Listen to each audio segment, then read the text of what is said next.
OK ပြန်လာကြပါ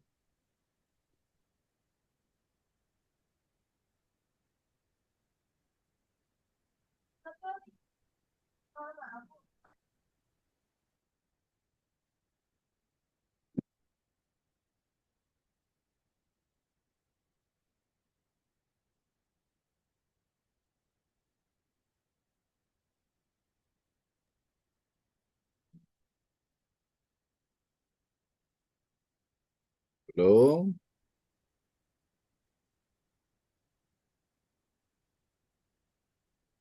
ဆရာရောက်ပြီ Okay ရောက်ပါပြီ OK အဲ့ဒီတော့ကျွန်တော်တို့ခုနခေါင်းစဉ်လော project ကဘာလဲဆိုတော့ကွန်ပျူတာတစ်လုံးကိုဝယ်ယူရေးစီမံခန့်ခွဲမှုเนาะအဲ့တော့ကွန်ပျူတာတစ်လုံးကိုဝယ်မယ်ကဲကျွန်တော်ကွန်ပျူတာတစ်လုံးဝယ်ချင်တယ်အဲ့တော့ကွန်ပျူတာတစ်လုံးကျွန်တော်လက်ထက်ရောက်လာအောင်ဒီကလူတွေကနေပြီးတော့စီမံခန့်ခွဲပြီးတော့စီစဉ်လုပ်ပေးပါအဲ့တော့ကဲဘယ်သူစပြောမလဲဗျကွန်ပျူတာတစ်လုံးကျွန်တော်လက်စီရောက်လာအောင်ဝယ်ဖို့အတွက်ဘယ်လိုစီမံခန့်ခွဲမလဲတဲ့သူစပြောလို့ရတယ် ဆရာကျွန်တော်ရင်ပြောရှိမယ်နော်ဆရာကွန်ပျူတာတစ်လုံးကဘာအတွက်အသုံးပြုမလဲအဲ့ဒါဟိုပါဘောနော်နောက်ပြီးတော့ ကွန်ပျူတာတစ်လုံးကတော့ကဲကျွန်တော်လုပ်ငန်းအောင်မြင်ဖို့အတွက်သုံးမယ်ဒါလည်းရွေးချက်တယ် နောက်ပြီးတော့ဒီကွန်ပျူတာကိုသုံးချမ်းပြင်ပါအကျိုးကျေးဇူးတွေရရှိမလဲပေါ့အဲ့လိုမျိုး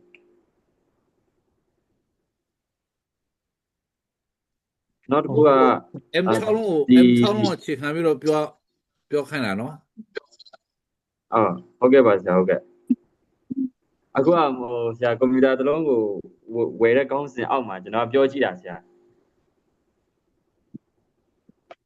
Yes နောက်ပြီးတော့ဒီကိုတတ်မှတ်ထားတဲ့ဈေးနှုန်းနဲ့ကိုက်ညီလားပေါ့ဆရာအဲ့လိုမျိုးတွေ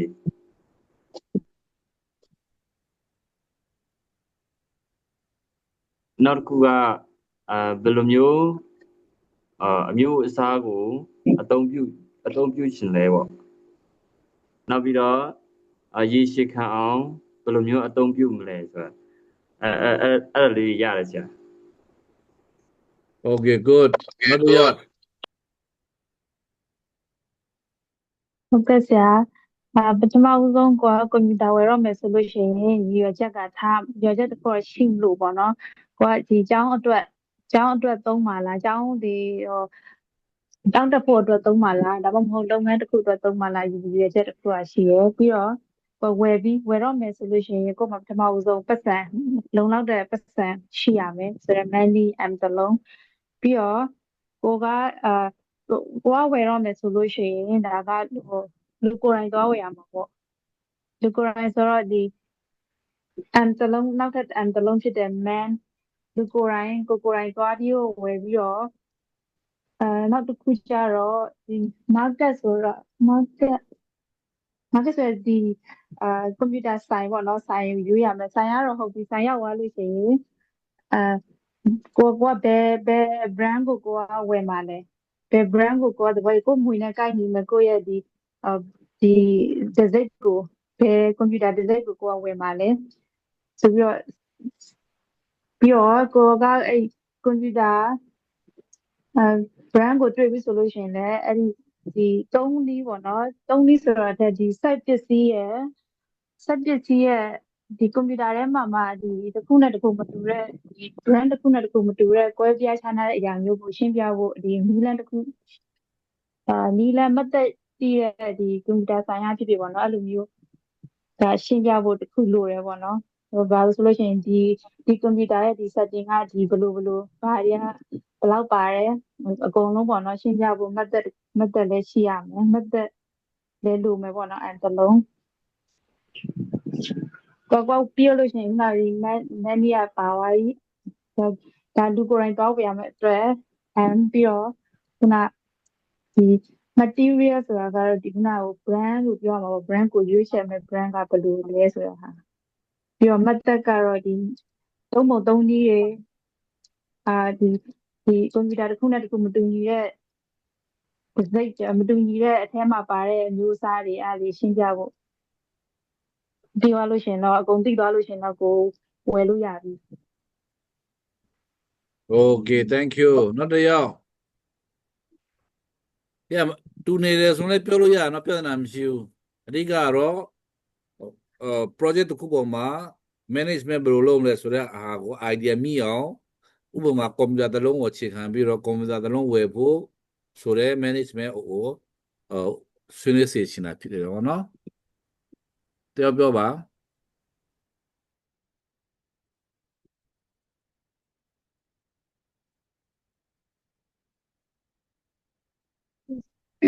စစ်စစ်ကတော့တင်တန်းတေးရမယ်ဆိုတာနဲ့ကွန်ပျူတာတစ်လုံးလိုတယ်ဆိုတာတော့သိတယ်သိသွားတော့အားနဲ့ဘယ်လိုလုပ်ရင်ကောင်းမလဲဆိုပြီးတော့မှကြံစည်တယ်နောက်စစ်စစ်ကကွန်ပျူတာကိုကောင်းကောင်းသိမကျွမ်းဘူးနားသိလည်းနားမလည်ဘူးသိလည်းဝါသနာမပါဘူးဆိုတော့အဲ့ဒါနဲ့ညီမလေးစီကနေပြီးတော့ပဲတောင်းလိုက်တယ်ဘယ်လိုပတ်စံလည်းမရှိဘူးအဲ့ဒါနဲ့အခုကဆရာမေးတာအဲ့ဒီကဘယ်လိုမျိုးပုံစံနဲ့မေးတာလဲမေးဖို့နားမလည်ဘူးဖြစ်နေ မေခွန်းကဆရာကကွန်ပျူတာတစ်လုံးလိုချင်တာအဲ့ဒါကျွန်တော်ကစစ်စရိုကွန်ပျူတာတစ်လုံးကျွန်တော်လိုချင်တဲ့ကွန်ပျူတာကျွန်တော်စီရောက်လာအောင်ဝယ်ခိုင်းတာအဲ့တော့ကွန်ပျူတာဝယ်ယူရေးဆိုင်ရာစီမံခန့်ခွဲမှုဆိုတဲ့ခေါင်းစဉ်နဲ့ဆွေးနွေးခိုင်းနေတာစစ်စားကျွန်တော်အတွက်ကွန်ပျူတာတစ်လုံးဘယ်လိုဝယ်ပေးမလဲတော့ပါအဲ့ဒါစစ်စစ်ကလိုင်းပေါ်မှာရှိမယ် marketing ပေါ့နော်အခုကြော်ညာတဲ့ဟာလည်းအများကြီးပဲရှိတယ်အဲ့ဒီထဲမှာမှပဲတစ်လုံးကပို့ပြီးတော့မှဈေးနှုန်းတင့်တယ် brand ပဲဟာအရင်အညံ့လည်းမဟုတ်ဘူးအကောင်းကြီးလည်းလက်အကောင်းကြီးလည်းမဟုတ်ဘူးနော်အဲ့ပြန်ပြောမယ်အဓိက M6 လုံးကိုအခြေခံပြီးတော့ဆွေးနွေးပေးပါနော် M6 လုံးကိုအခြေခံပြီးတော့ဆွေးနွေးပေး M6 လုံးစီနဲ့ကိုသိတဲ့လူအရင်မေးမယ်မဲအနေစားကိုသိတဲ့လူအရင်ဆုံးမေးမယ်ဆရာကဒီမျိုးကွန်ပျူတာတစ်လုံးလိုတယ်ဆိုတော့ဒီဆရာကင်မဲ့ဟာနဲ့ပတ်သက်ပြီးတော့မှဒီတစ်လုံးနဲ့ပို့အဆင်ပြေမလဲဆိုပြီးတော့မှဒီသိတဲ့လူတွေကိုအရင်ဆုံးမေးမယ်ပြီးလို့ရှိရင်ဈေးနှုန်းကဘယ်ဟာလေးကတော့တင့်တော်မလဲပေါ့နော်အဲဒါ online ကနေရောက်နေတဲ့ဟာနဲ့ဆိုင်မှာရောက်နေတဲ့ဟာနဲ့အခုက second hand နေဆိုပြီးတော့မှဂျပန်ကနေပြီးတော့မှပြန်ထုတ်တဲ့ဟာတွေပေါ့နော်ဒါမဲ့သုံးလို့ကတော့ရနေသေးတယ်အဲ့လိုမျိုးဟာပေါ့အဲ့လိုမျိုးတဲ့ကတင့်တော်တဲ့ဟာကိုဝယ်မယ်အဲ့ဒါတော့မန်နီကိုချွေတာပေါ့နော်မဲရယ်မန်နီရယ် Yes ဆက်ပြော okay တယ်ဒီ machine set မျိုးစားနဲ့ material set မျိုးစားနဲ့ပတ်သက်ပြီးတော့ကိုကသိမကြောက်ဆိုတော့ကွန်ပျူတာဆိုင်မှာသွားပြီးတော့ဒီဇိုင်းမဟုတ်ဒီဒီဇိုင်းပဲမဟုတ်ဘူးပေါ့နော်။မဆိုင်သုံးဆိုင်တော့ကိုသွားပြီးတော့မေးမယ်ပေါ့။ဒီပဲ materials တွေပဲပစ္စည်းကတော့ပို့ပြီးတော့ခိုင်ခန့်တယ်ပို့ပြီးတော့အကျန်းခံတယ်ပို့ပြီးတော့အကယ်၍ပြည့်မယ်ဆိုလို့ရှိရင်လည်းဒီဇိုင်းမှာပြန်ပြင်လို့ရလားပြန်ပေးလို့ရလားအဲ့လိုမျိုးဟာတွေ materials နဲ့ပတ်သက်ပြီးတော့အဲ့လိုမျိုးတွေမေးမယ်ပြီးလို့ရှိရင်မန်ဒီပတ်စံကြတော့ပတ်စံကကိုယ်ပတ်စံနဲ့ဝယ်ပြရမလားဆရာပတ်စံပေးမှာ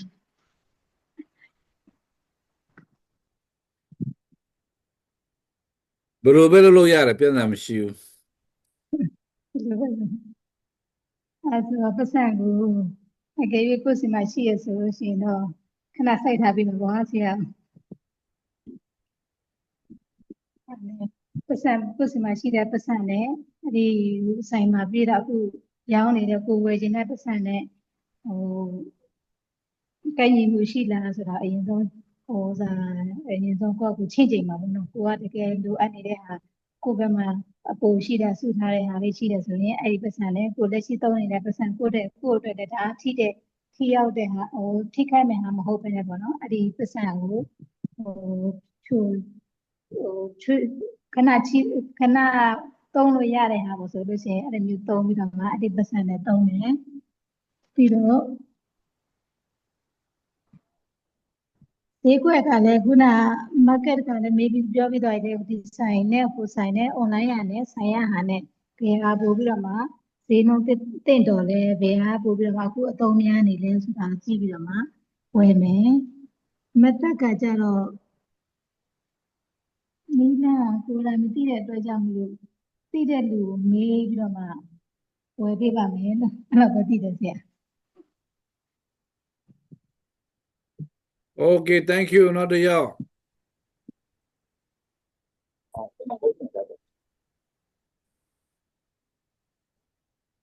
တော့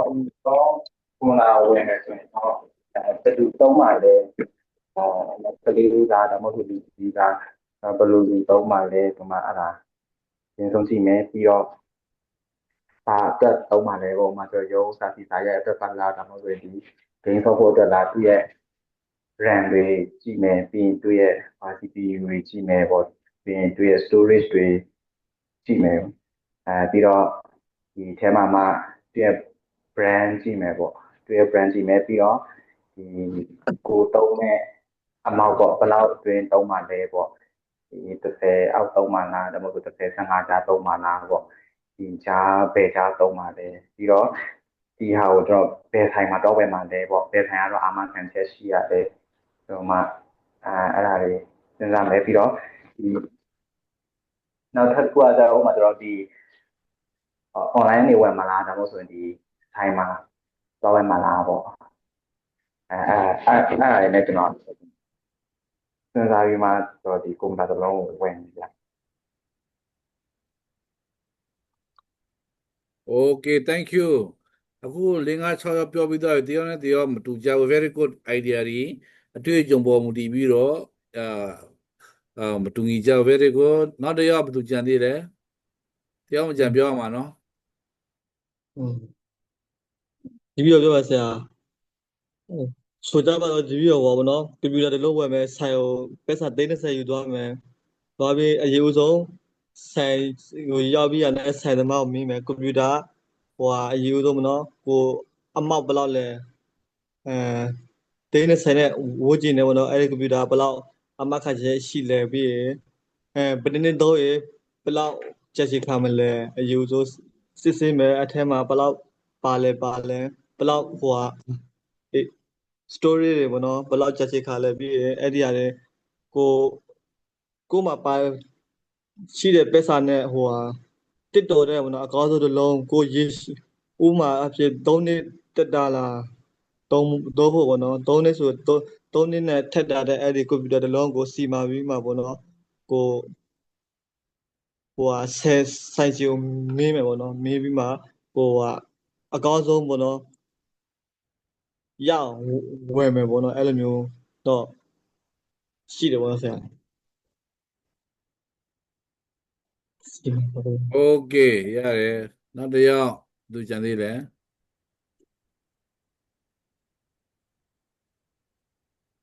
ကျွန်မပြောမယ်နော် very good ကွန်ပျူတာတစ်လုံးဝယ်မယ်ဆိုရင်ကအဲ့ဒီကွန်ပျူတာစာတင်ဖို့အတွက်လာမလဲဒီရုံဗလဲစာရိုက်ဖို့ပဲလားအဲ့လိုပုံစံကအခါကကိုတုံးမဲ့အပေါ်မှာလည်းမတည်ပါဘူးကိုကစာတင်မြာဆိုနည်းနည်းလိုက်ဆွဲနိုင်မြာနည်းနည်းကောင်းတဲ့ဟာအဲ့လိုမျိုးကဆရာရမှာပေါ့ဗလဲစိတ်ကလေးကောင်းတဲ့ရရှာပြီးမှအဲ့ဒီဝိုင်းမှာပြီးတော့ဝါဝယ်တဲ့ချောကိုအဲ့ဒီကိုကြိုက်တဲ့ဟာတွေကဘယ်လောက်တန်တာလဲရင်းတော့ကိုလည်းကိုတီးဖို့ငွေပမာဏဗလဲအတော်တလည်းကိုမှရှိထားဖို့မပြီးတော့ဝါဝယ်မယ်ဆိုရင်ကွာကွန်ပျူတာပိုင်တိတ်မကျွမ်းကျင်ဘူးဆိုရင်ကိုထက်ကျွမ်းကျင်တဲ့လူတွေကိုပေါ်ပြီးမှသူတို့နဲ့တူသွားပြီးမှဆိုင်မှာမင်းမြင်ဖို့ပေါ့လေဆိုင်လဲတနေရာနဲ့တနေရာမတူဘူးလေနော်မင်းနိုင်မှတခုနဲ့တခုတနေရာနဲ့တနေမင်းနိုင်မှကောင်းတာချင်းတူပြီးမဲ့တကယ်ကြီးတော့ကွာတဲ့ဟာလေးမျိုးရှိတတ်တယ်လေပြီးတော့ကွာအဲ့ဒီကွန်ပျူတာတစ်လုံးဝိုင်းပြီးဆိုရင်ကွာအဲ့ဒီကွန်ပျူတာထဲမှာမှအခုဗလဲမျိုးရှိတာလဲနေဗလဲ up တွေရောဗလဲအထက်မှာ အမျိုးမရှိဆိုကိုမတိတဲ့ဟာတွေလည်းပြန်ပြမအဲ့ဒီဆိုင်ရှင်တွေရှင်မှာပို့ပြမနေလန်းတွေကိုသူတို့ရှင်မှာလည်းပြန်ပြတင်နေကိုဘယ်လိုမျိုးတုံးတာလဲအဲ့ဘယ်လိုမျိုးလုံးရမှာလဲဆိုတော့တခါတည်းမြည်ဖို့အဲ့လိုမျိုးနဲ့ဝိုင်းမှာပေါ့ Okay, good. Thank you. ဘယ်သူကြံသေးလဲ ဟုတ်ကဲ့ဆရာကျမညာတယ် Okay, okay.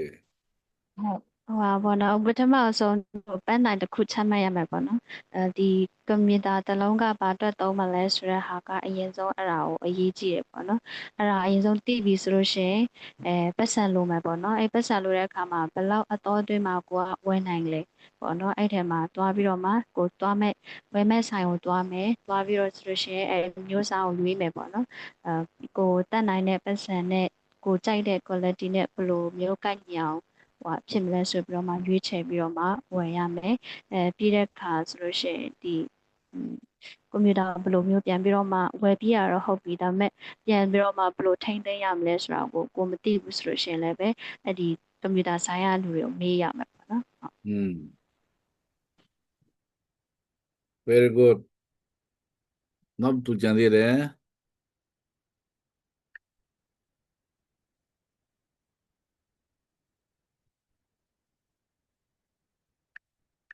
Sister Banap.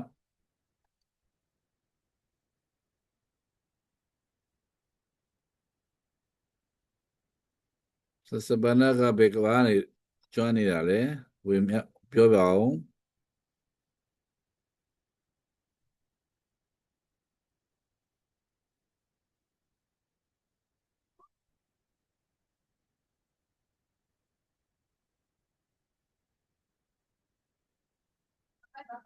Okay. ဆိုတော့မကြဘူးလို့ပဲသဘောထားလိုက်မယ်နော်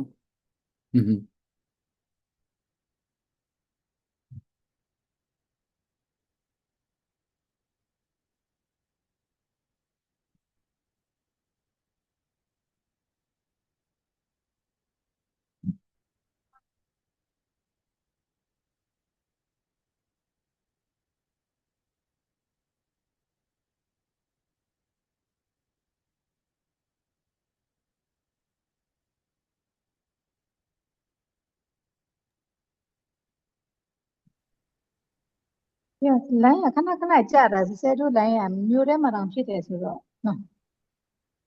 လိုင်းခဏခဏကြာ ဟုတ်လားလိုင်းမကောင်းလားဟုတ်လား ဟေးခဏခဏကြာသွားတယ်ခဏခဏပြန်ဝင်နေရတယ် ဩအဲ့ဒါသူတို့ရန်ကုန်မှာလည်းအင်တာနက်လည်းမကောင်းအဲ့လိုမျိုးဖြစ်နေကြတယ်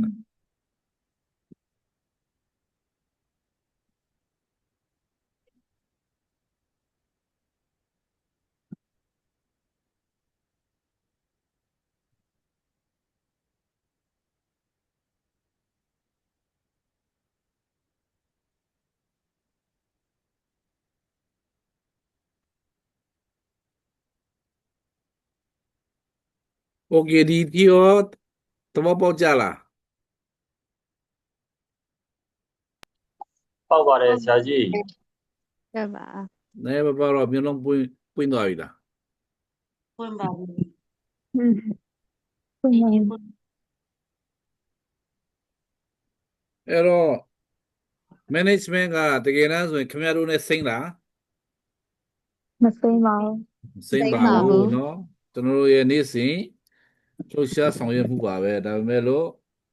စနစ်ကြတာမကြတာဒါတွေပဲရှိမယ်ဒါပေမဲ့လို့ကျွန်တော်တို့ ਨੇ ကတော့မစိမ့်ပါဘူးเนาะမစိမ့်တာဘောနော်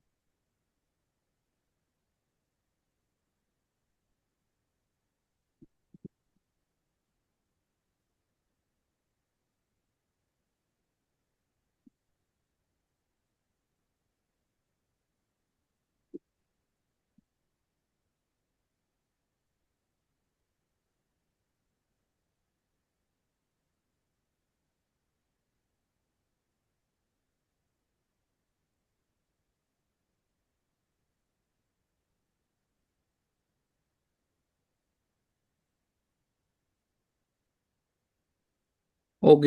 အဲ့ဒီတော့ဟိုဘာဖြစ်လို့ စီမံခန့်ခွဲရတာစီမံခန့်ခွဲခြင်းရဲ့ရည်ရွယ်ချက်ကပါလဲပေါ့ objectives of management objective of management စီမံခန့်ခွဲခြင်းရဲ့ရည်ရွယ်ချက်တွေကပါလဲဆို management is result oriented စီမံခန့်ခွဲမှုဆိုတာကအလုပ်တစ်ခုကိုရအောင်ဥတည်တဲ့အရာဖြစ်တယ်เนาะ management ဆိုတာ result oriented ဖြစ်တယ်เนาะစီမံခန့်ခွဲမှုတစ်ခုလုပ်လိုက်ပြီဆိုရင်ဥပမာကွန်ပျူတာဝယ်ဖို့လုပ်လိုက်ပြီဆိုကြတဲ့ကွာကွန်ပျူတာတစ်လုံးကိုရအောင်လုပ်ဆောင်ခြင်းဖြစ်တယ်အဲ့ဒါကို management is result oriented တဲ့အဲ့တော့အဲ့မှာ objective အကြီးစားကနှစ်ခုရှိတယ်ဗောနော်နံပါတ်1က organizational objective ကိုယ့်အဖွဲ့အစည်းနဲ့ဆိုင်တဲ့ရည်မှန်းချက် organization objective အဲ့ဒီမှာအထူးသဖြင့်ဗောနော်ကျွန်တော်တို့ဥမာခုကစစမယ်နီတို့ပြောလို့စစတို့ပြောကြလို့เนาะကျွန်တော်တို့အပါဝင်ပေါ့တချို့က7 cent ဒီပေါ်တင်ကိုဦးဆောင်နေတယ်တို့တချို့ကလူငယ်တင်ကိုတချို့ကဦးဆောင်နေတယ်တချို့က novice ဒီဦးဆောင်တယ်တချို့ကလူငယ်တွေဦးဆောင်နေတယ်တချို့ကစီးပွားရေးအလုံးကဦးဆောင်နေတယ်တို့ဒါတွေက management ပဲစီမံခန့်ခွဲမှုမှာအဲ့တော့အဓိကနံပါတ်1က organization objective ကိုဖွဲ့စည်းရဲ့ရည်မှန်းချက်ကိုအောင်မြင်အောင်လို့ဆောင်တဲ့အတွက်စီမံခန့်ခွဲရခြင်းဖြစ်တယ်တဲ့အဲ့ဒီမှာနံပါတ်1အောက်ကကိုအဖွဲ့အစည်းရဲ့ရည်မှန်းချက်ကနံပါတ်1ကပါ survivor ကိုအဖွဲ့အစည်းရှင်သန်နေဖို့အတွက်ဖြစ်တယ်ကိုအဖွဲ့အစည်းရှင်သန်နေဖို့အတွက်ဖြစ်တယ်နော်ဟိုကဘာခေါ်မလဲဟိုတနေ့ကပဲကိုင်းတကိုင်းပေါ်လာတယ်3 လင်းနှင်းနဲ့တရားမှမဝင်တော့အဲ့ကိုင်းပြတ်သွားတယ်အဲ့ဒီကိုင်းနှင်းပုံ300ရှိပြီခုဒီလူကြီးတိုးနေတယ်သူတို့ကိုင်းဒီရှိနေသေးတယ်အဲ့ဒါ survivor ရှင်သန်နေဖို့အတွက်အသက်ရှင်သန်နေဖို့အတွက်ဖြစ်တယ်နော်ဒီ management ရဲ့ဆိုတဲ့ဟာမှာဘာဖြစ်လို့ကျမဟာပတ်စံစုထားရတယ်ဘာဖြစ်လို့ကျမဟာပတ်စံရသမျှမသုံးဘဲနဲ့စုထားရတယ်နံပါတ်1ကဘာလဲ survivor ရှင်သန်နေဖို့အတွက်ဖြစ်တယ်ကိုယ်အသက်ရှင်နေဖို့အတွက်ဖြစ်တယ်ငါရှိတဲ့ပတ်စံစားလို့ကုန်သွားပြီဆိုရင်အာတည်ပြီအဲ့တော့ငါစားလို့မကုန်စားပြီးတာတည်ရင်တော့ပြဿနာမရှိဘူးเนาะအဲ့တော့စားပြီးတော့လူကမတည်ဘူးဆိုရင်ရှင်နာဝင်ဖို့ရေးကြည့်တဲ့အတွက် for survivor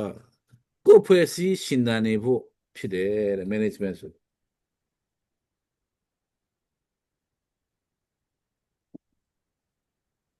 နံပါတ်2ကဘာလဲဆိုတော့ profit အမြတ်ရဖို့အတွက်ဖြစ်တယ်နော်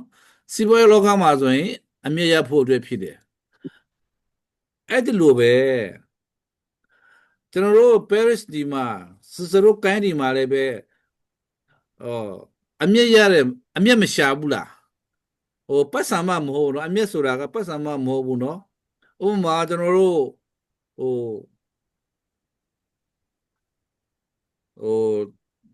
ကလေးမျိုးမှာဆိုရင်ကျွန်တော်တည်တော့ leader way ဆိုရင်စိုက်ခင်းတွေရှိတယ်နော်စိုက်ခင်းတွေရှိတယ်အပင်တွေစိုက်တယ်အပင်တွေမတည်အောင်ဘာလို့ရလဲ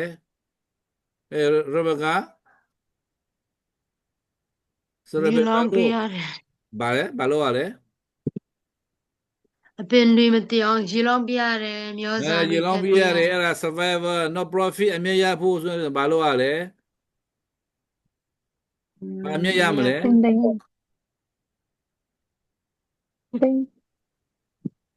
တင်းစစရိုးစားဖို့ဟဲ့မလားမုံကြီးရွတွေစစရိုးဈေးမဝယ်ဘဲနဲ့ပတ်စံချွေတာပြီးတော့ပတ်စံဒီမကုန်ဘဲနဲ့ခြံထဲထွက်တဲ့ဟာဝါလင်းနဲ့များစားလို့ရအောင် profit အတွက် management လုပ်ရတယ်နောက်တော့ကနံပါတ်3 growth ကြီးထွားဖို့ကြီးပွားဖို့ဖြစ် growth ကိုယ့်အဖွဲ့အစည်းကြီးထွားနေဖို့ဖြစ်တယ်ဟောနော် ဆိုတော့ survival ရဲ့ profit ရဲ့ growth ရဲ့ဒီသုံးခုကိုယ့်အဖွဲ့အစည်းရဲ့ရှင်သန်နေဖို့ကိုယ့်အဖွဲ့အစည်းရဲ့အမြတ်ရဖို့ကိုယ့်အဖွဲ့အစည်းကြီးပွားတိုးတက်နေဖို့ဆိုတဲ့ရည်ရွယ်ချက်သုံးခုနဲ့ကိုယ့်ရဲ့ organization ကိုယ့်အဖွဲ့အစည်းမှာ management လုပ်နေရတာဖြစ်တယ်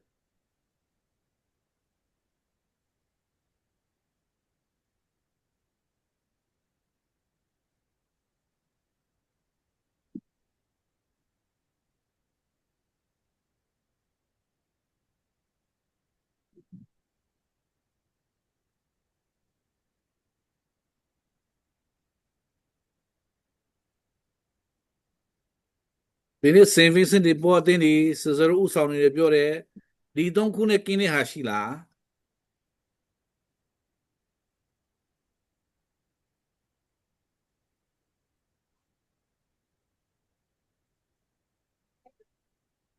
ရှိဘူးဆရာ ဒီနေ့ကျွန်တော်တက္ကသိုလ်ဥဆောင်နေတယ်ကျွန်တော်တက္ကသိုလ်စီမံခန့်ခွဲနေတယ်နံပါတ်1 survivor ကိုယ့်တက္ကသိုလ်ပြိုလဲသွားဖို့မဟုတ်ဘူးကိုယ့်ရဲ့တက္ကသိုလ်ဆက်လက်တည်ရှိနေအောင်လုပ်နေတယ်နံပါတ်2ကိုယ့်ရဲ့တက္ကသိုလ်မှာအမြတ်ပတ်စံတွေရမှသာလျှင်ကိုယ့်ရဲ့ဝန်ထမ်းတွေအလုပ်ပေးနိုင်မယ်ကိုယ့်ရဲ့လက်စစ်ဖို့တွေနော်မီးဖို့တွေဒါတွေကိုယ့်ဝန်ထမ်းတွေလက်စားပေးဖို့ profit အမြတ်ရှာတယ်နံပါတ်3 growth ကိုယ့်ရဲ့တက္ကသိုလ်ကျောင်းသားတရားနေပြီးတော့ကျောင်းသားရောက်30ရောက်20ရောက်100ရအောင်ဆက်လက်ကြီးထွားနိုင်အောင် growth ဒီ3ချက်ကိုအောင်မြင်ဖို့အတွက်ကိုယ့်ရဲ့တက္ကသိုလ်ကိုကျွန်တော်တို့က management လုပ်နေရတာဖြစ်တယ်เนาะ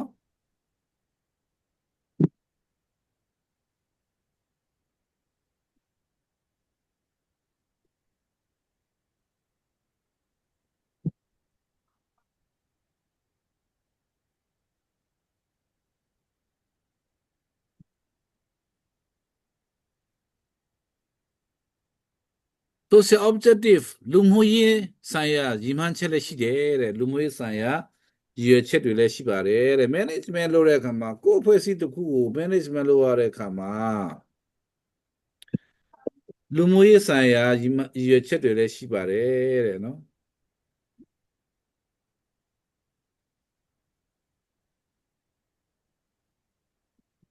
အဲ့ဒီလူမှုရေးဆိုင်ရာစီမံခန့်ခွဲမှုရည်ရွယ်ချက်တွေထဲမှာတဲ့ Number 1 to make available employment opportunities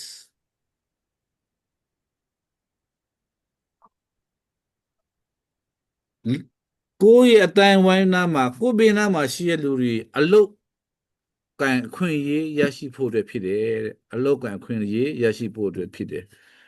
ဒါမှမဟုတ်ကိုယ့်ရဲ့နားမှာရှိတဲ့လူတွေအလုပ်လုပ်နေဖို့အတွက်ဖြစ်တယ်ပေါ့နော်လူမှုရေးအရာ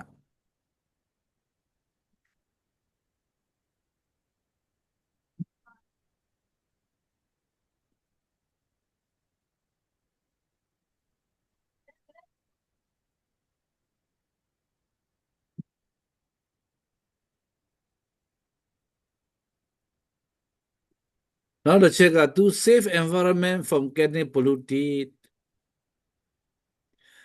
တဘာဝပတ်ဝန်းကျင်ကိုလည်းပဲလေထုတင်မငြိမ်းအောင်ကာကွယ်ပေးဖို့အတွက်လည်းဖြစ်တယ်တဲ့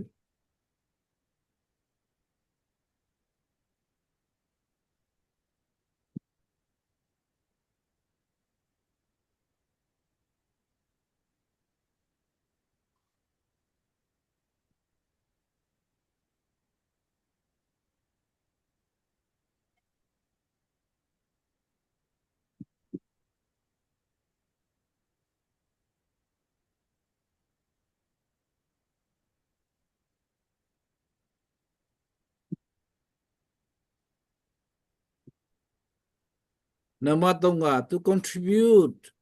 in improving standard of living လူနေမှုအဆင့်အတန်းတွေတိုးတက်အောင်လုပ်တဲ့နေရာမှာပူးပေါင်းပါဝင်ဖို့ဖြစ်တယ်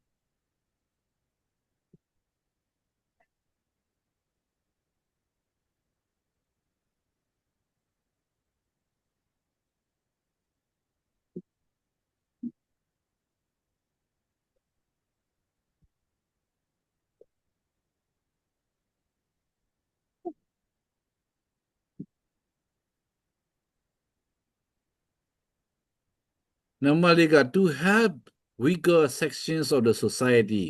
လူမှုအတိုင်းဝိုင်းမှာအားငယ်နေတဲ့အားနည်းတဲ့လူတွေကူညီပေးဖို့အတွက်ဖြစ်တယ်နော် management ဆိုတာ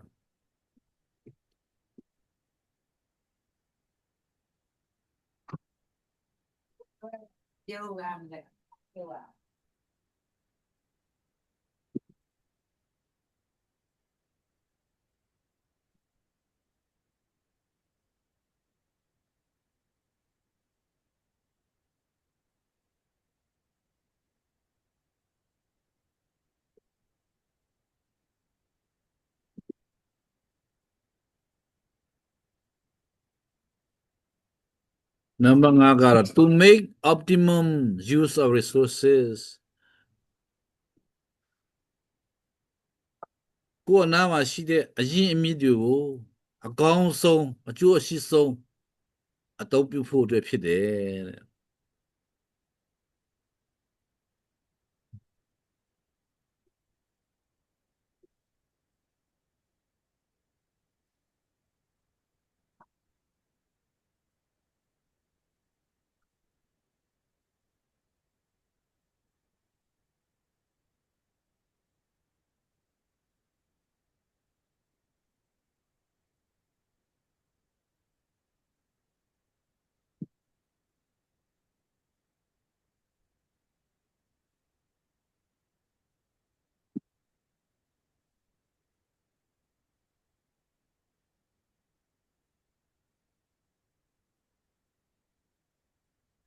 ဆိုတော့ဒီ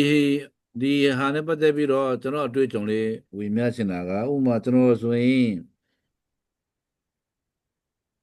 NGO ကျွန်တော် NGO တခုထောင်ထားတာရှိတယ်အဲ့ဒီ NGO အနေနဲ့ကကျွန်တော်တို့တစ်နှစ်ကိုပတ်စံ3,000လောက်နဲ့5,000ကျမှအသုံးပြုတယ်ဗောနော်အဲ့လိုအသုံးပြုတဲ့နေရာမှာဒီချင်းပြည်နယ်မှာရှိတဲ့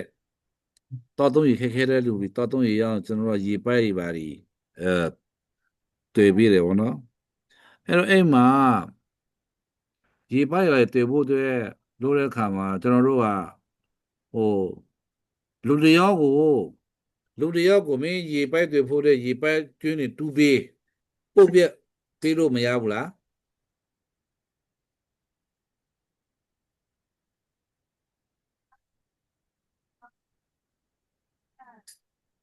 နော်နားမလဲဆရာ ဟယ်လိုကြားလား နားမလဲလိုက်ဆရာ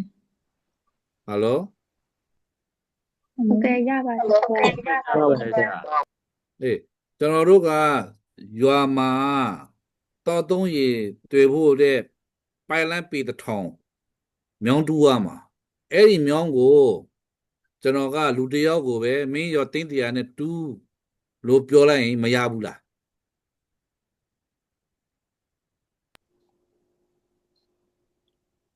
ရတယ်ဆရာရနိုင်တယ် ရတယ်เนาะဒါပေမဲ့လို့ to make available employment opportunities လူတွေရဲ့အလုပ်ကံခွင့်လန်းကိုဖန်တီးပေးတဲ့အနေနဲ့ကျွန်တော်က management ဘာလုပ်လိုက်လဲဆိုတော့လူတယောက်ကိုအပြီးမပေးတော့ဘူးရောသားတွေလာကြမင်းတို့လာပြီးတော့ရေပိုက်လာဒုတိယတယောက်ကိုတယောက်တောင်းပေးမယ်မနေ့ရှိနိုင်ကလည်းညနေ9:00တူလို့ပြောလိုက်တယ်အဲ့ဒီခါမှာအသက်ကြီးတဲ့အဖွားကြီးတွေလာတယ်လူငယ်တွေအရွယ်ကောင်းတဲ့လူငယ်တွေမိန်းကလေးတွေလာလို့ကြတယ်ဒါပေမဲ့အသက်ကြီးတဲ့အဖွားလည်းပဲသူလို့နိုင်တာလေးတွေဘာလို့လဲ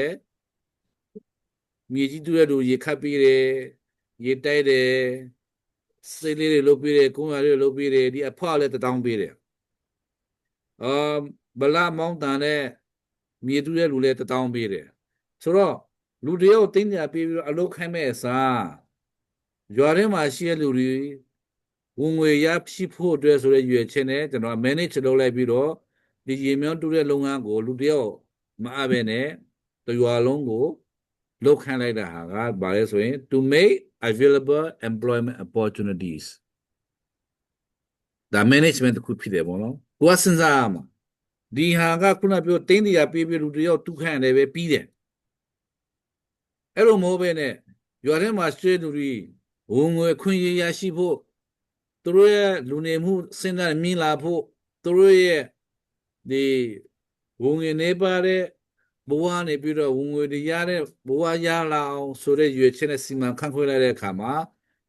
တရွာလုံးကိုလောအားပြီးခေါ်လိုက်ပြီးတော့အလုပ်ခေါ်လိုက်ပြီးတော့သူတို့ကိုတယောက်တစ်တောင်းစီပေးတယ်ဒါ social objectives of management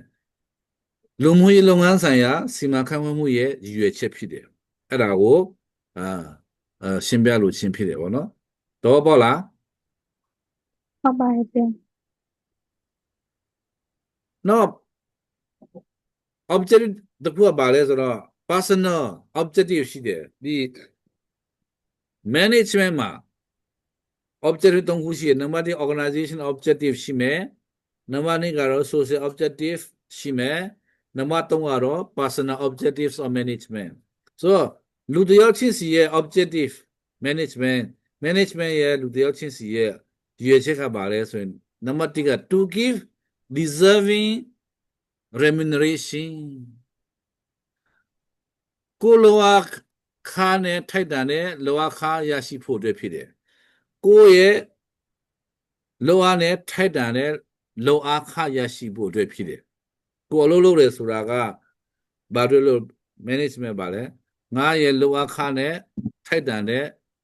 လိုအားခါရရှိဖို့အတွက်ဖြစ်တယ်တဲ့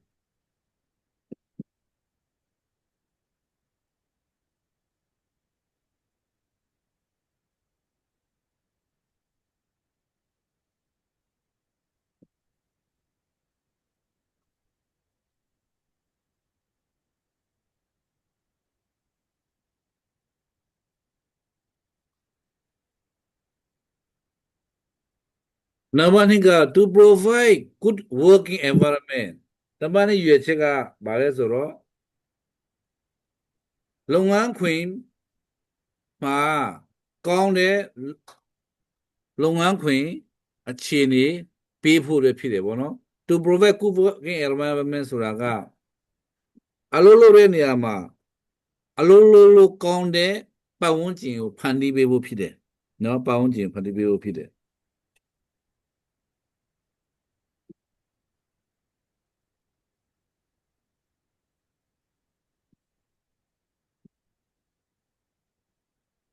အဲ့တော့ပြန်ပြောမယ်ဆိုရင်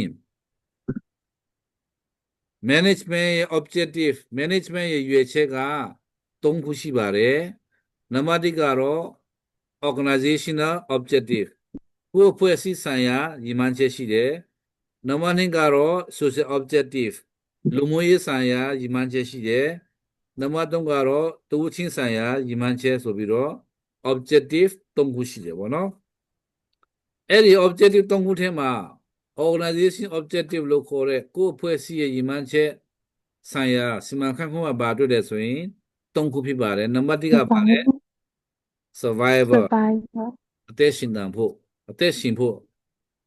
ကိုယ်အဖွဲ့အစည်းမတည်ဖို့ကိုယ်အဖွဲ့အစည်းရှင်တန်နေဖို့ဖြစ်တယ်နော်နံပါတ်2ကတော့ပါလဲ profit အမြတ်ရဖို့အမြတ်တွေရဖို့ဖြစ်တယ်နံပါတ်3ကတော့ growth ကိုယ်အဖွဲ့အစည်းကြီးထွားနေဖို့ဖြစ်တယ်ဘောနော်ကြီးထွားနေဖို့ဖြစ်တယ်နော်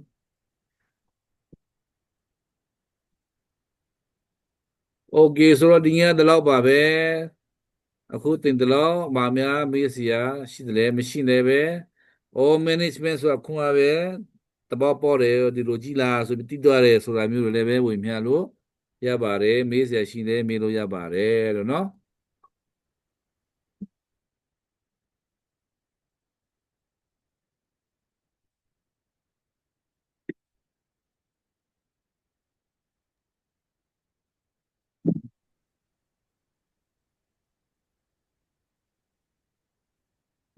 management ဆိုတာမွေးကလေးကနေတည်တဲ့အထိဒီမှာခံခွဲနေရတယ်ပဲဆိုတာသိလာနေစေသဘောပေါက်လာတယ်ဒီလိုရှိရင်ဟို management မှာနာမည်မတက်တာပဲရှိတယ်ဒါပေမဲ့သူရဲ့လောက်ဆောင်နေရတာတွေကတော့ဒီက objective ဆက်မှာပါလို့ပဲ organization နဲ့အတွက်လုပ်နေရတယ်ပြီးတော့ social အတွက်လုပ်နေရတယ် personal အတွက်လည်း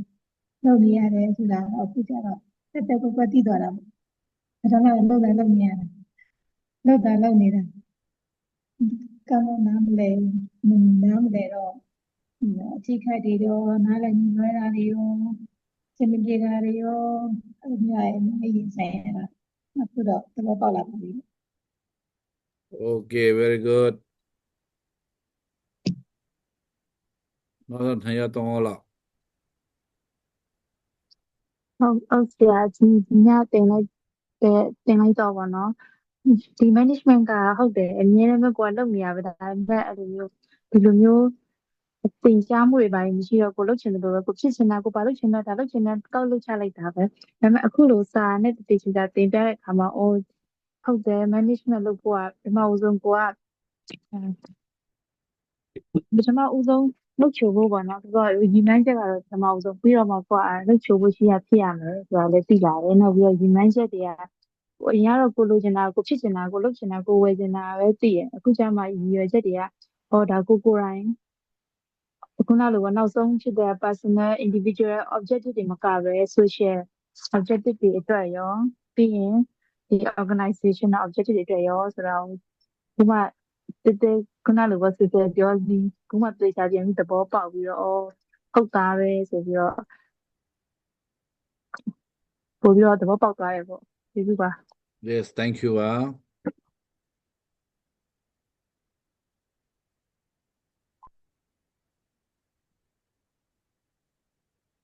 နောက်ထပ်2ရက်လောက်အပြင်တော့နားပါမယ်နော်